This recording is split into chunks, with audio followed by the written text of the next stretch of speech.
I had an idea that just wouldn't let me go until I programmed it. My name is Satoshi Nakamoto. You don't know me, not yet. But my invention will change your life. By linking all computers, our lives were digitalized, reduced to a set of data that need only be collected and analyzed. Every word, every gesture, every transaction. The internet was transformed from a window onto the world into a means of control. A new economy was emerging. We would be its raw material. This new world would upend everything: our communications, our rights, our privacy.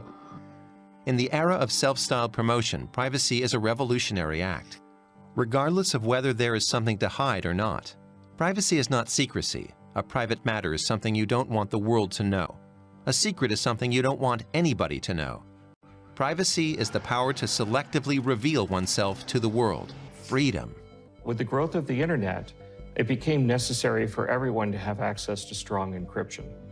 Cryptography is the art of scrambling information to make it unintelligible except to those that have the right key to unscramble it. So governments formed their opinion about cryptography as a consequence of how pivotal it was to the outcome of World War II. The government regarded it as a munition and restricted its export.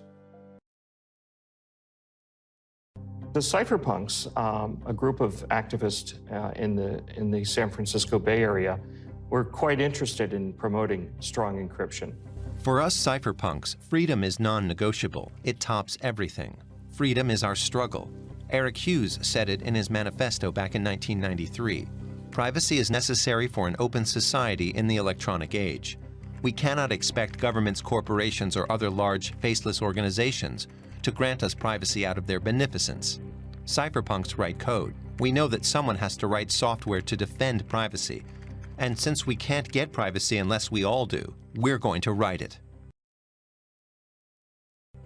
They believe that true human expression is really only possible when you can protect your anonymity.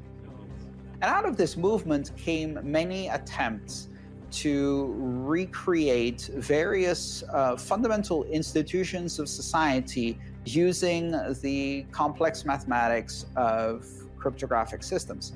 So things like voting systems, digital communication systems that enabled very strong privacy.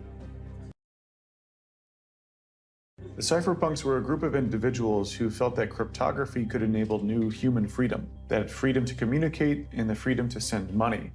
And there were many different versions or ideas behind, like digital cash. I've got to send something for my mom's birthday. I'll then book plane tickets for our trip next week, and my kids got to go to the library to look up dinosaurs. Hey, we can take care of all that before we go. Yeah, right.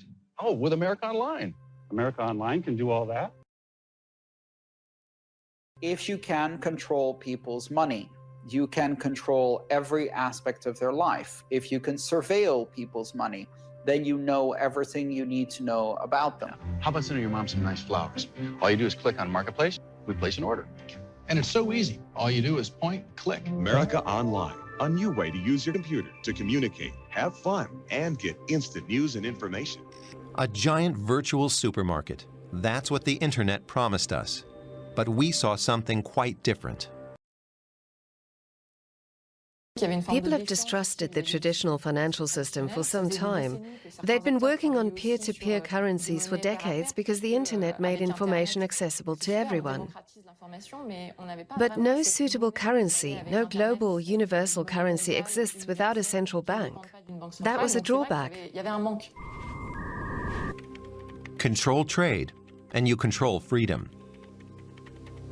As the internet became a huge platform for trade, it needed a currency, anonymous, counterfeit-proof, with no middleman.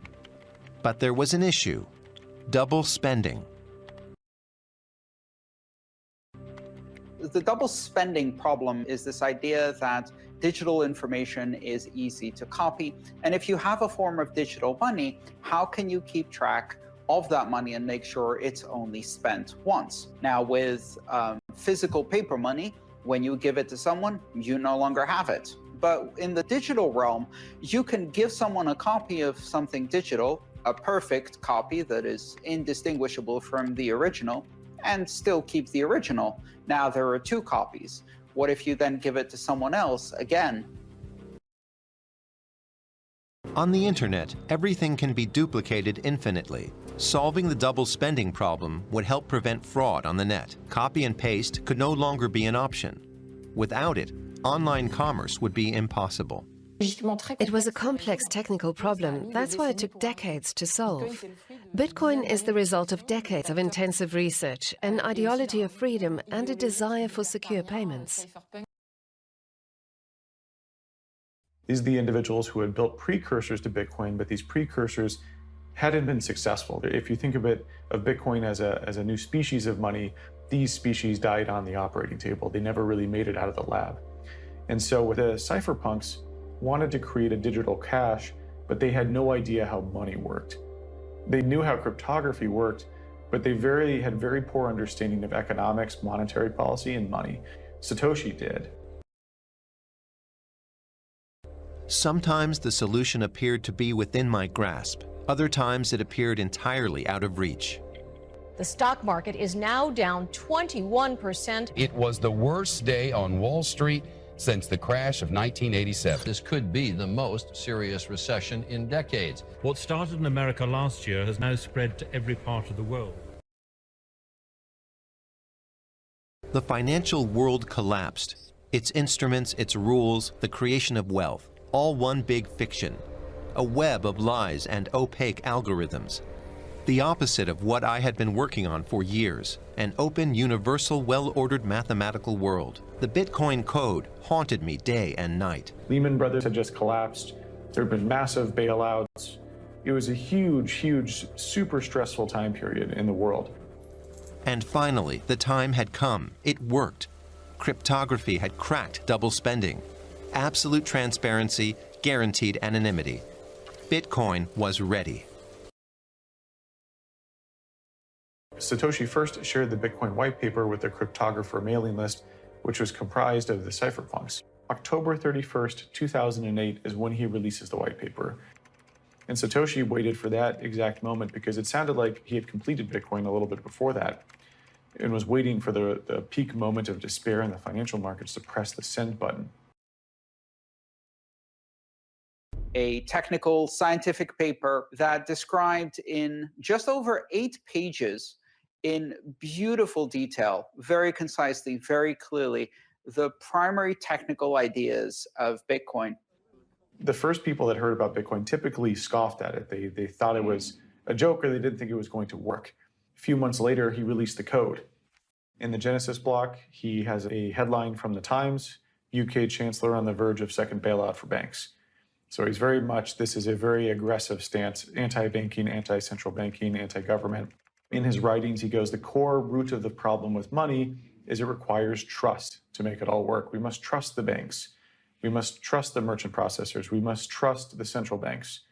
And he goes, with Bitcoin, we remove that needed element of trust. Bitcoin's network wasn't in a state of too much testing for that long of a time. It was in a state of like a very active development and in production. Cypherpunks write code. That isn't just enough to talk about it, you have to go implement it. And Satoshi very much fit that, where he goes, okay, I'm gonna go make this happen. I'm gonna go release this to the world.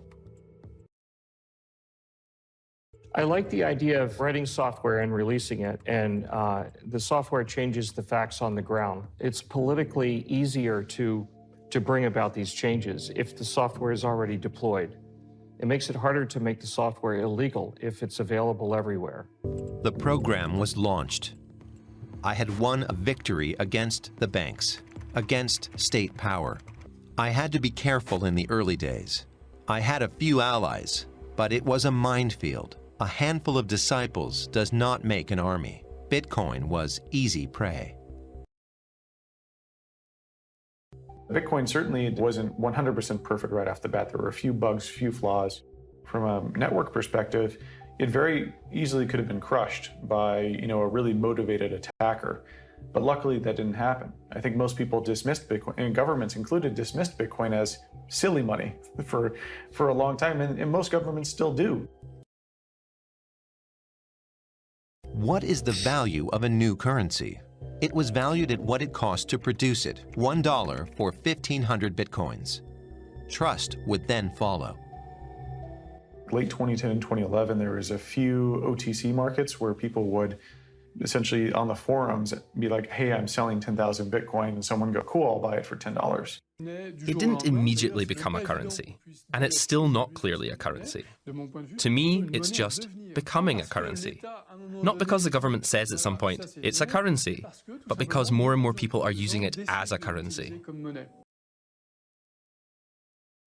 Laszlo put out a message on the forums, the Bitcoin Talk forum, and said, hey, I'd like to buy a pizza for 10,000 Bitcoin. And someone said, sure, well, send me your address and I'll send you a pizza and then you can send me the Bitcoin. The very first purchase was pizza, not drugs or weapons. Bitcoin could be used as a very ordinary currency, in everyday life, autonomously, and without a regulatory authority.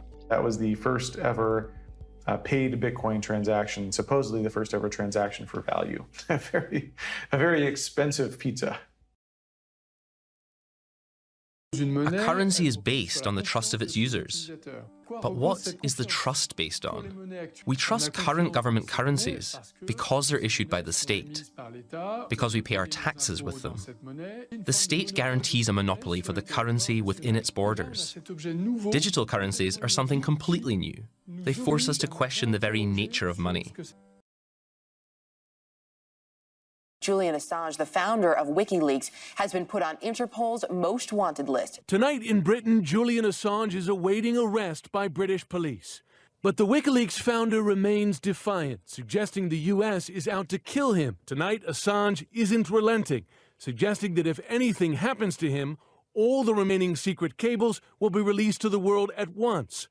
Governments quickly conquered the digital world, invading by force and with warlike interests. WikiLeaks soon learned that revealing the secrets of the powerful can lead to punishment. I learned from the fate of Assange that there are red lines that are better not crossed. Drastic security measures became necessary. Different governments around the world pressured PayPal and Visa and other payment providers to censor their transactions because WikiLeaks was deemed dangerous for leaking information. So WikiLeaks turned to Bitcoin, which is permissionless, as a way to accept donations. And I think that was another really cool testament to Bitcoin's resiliency and use case of permissionless money. No one can take that money away from you and no one can stop it from being sent to you.